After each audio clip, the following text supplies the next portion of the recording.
kekurangan yang tidak dapat dielakkan. Baik. Kemudian keperluan fizikal.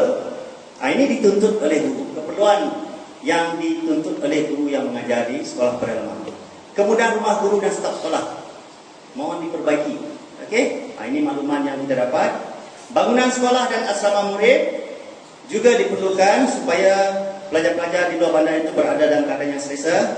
Kemudahan dan peralatan sukan yang mantap, okey, supaya dasar satu murid satu sukan itu dapat dijayakan dengan jayanya di sekolah-sekolah tersebut. Kemudahan ICT yang lengkap. Okey, sekarang pun JPN telah beransur-ansur untuk membaiki pulih schoolnet dan juga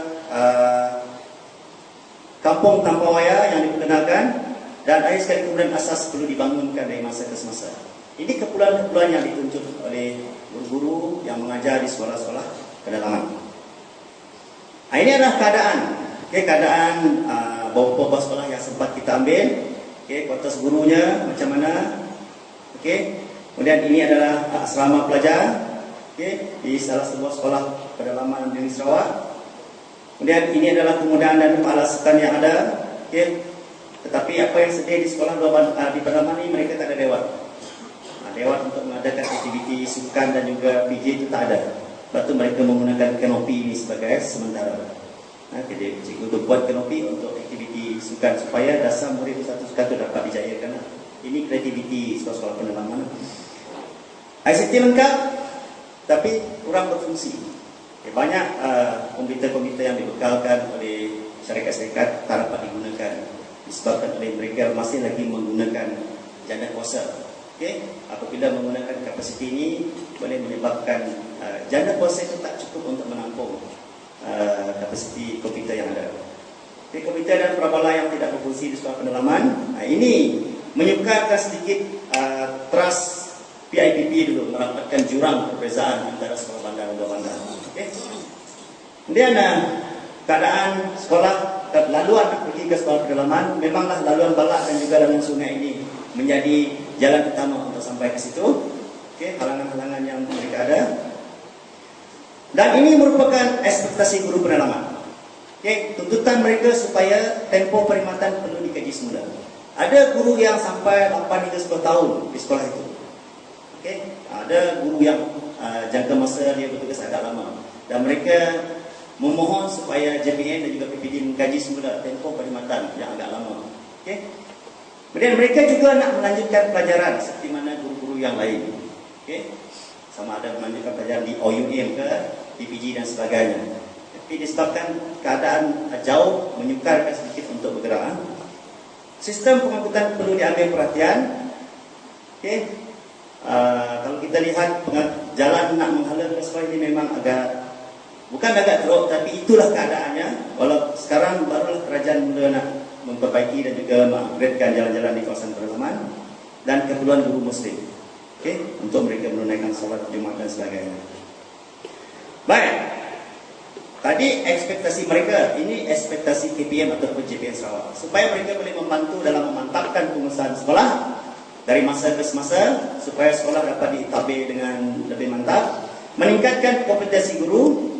Ini harapan KPM supaya guru itu dari masa ke semasa menyediakan suasana pembelajaran yang kondusif, meningkatkan prestasi murid, dan meningkatkan kesedaran pemufakatan antara guru, staf dan juga masyarakat di sekeliling. Ini adalah harapan supaya pelajar-pelajar yang bakal ditempatkan di sekolah pendalaman nanti mengambil ini satu inspirasi untuk dibangunkan. Baik, sebelum saya pergi kepada rumusan ini sebagai renungan bersama hasil lawatan dan juga kemergian beberapa rombongan termasuk JPN Sarawak ke salah sebuah sekolah di belakang.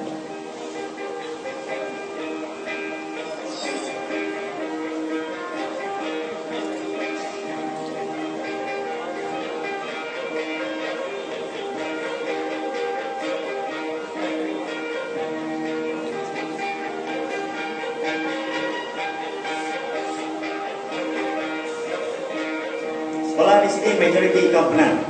Majoriti kaum Penan. SK Dusun Melaka.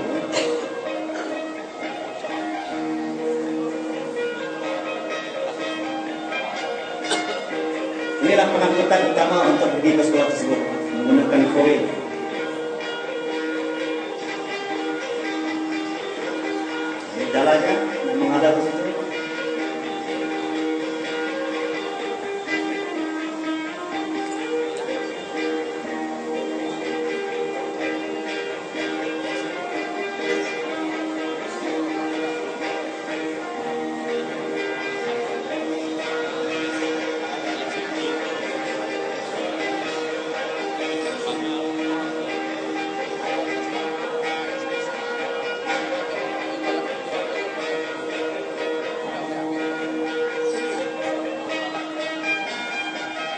dalam kawasan dam yang baru nak diwujudkan, Murum Dam.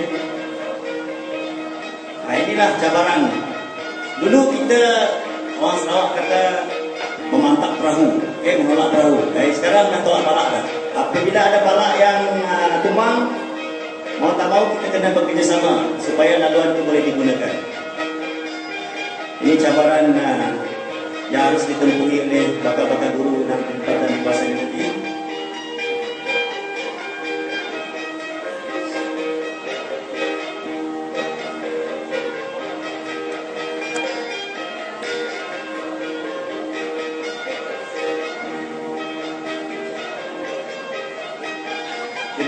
Barulah kita sampai ke sekolah ini.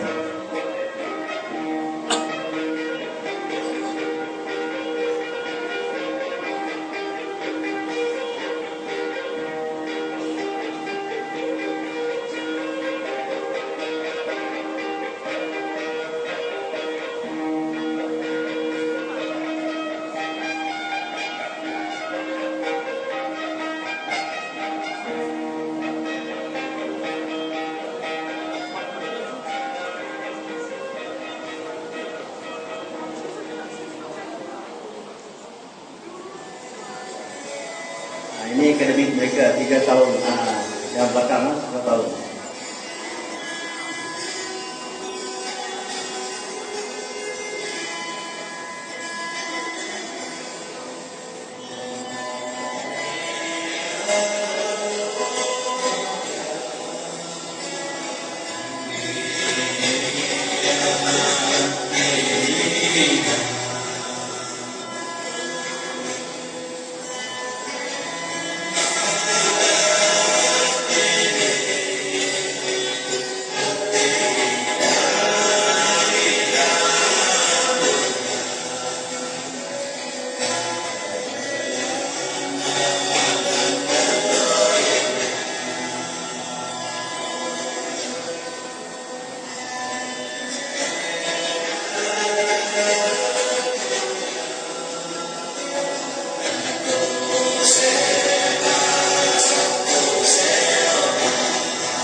Itulah sekadar renungan bersama supaya kita boleh memikirkan baik apa yang berpelatih perlu persiapkan.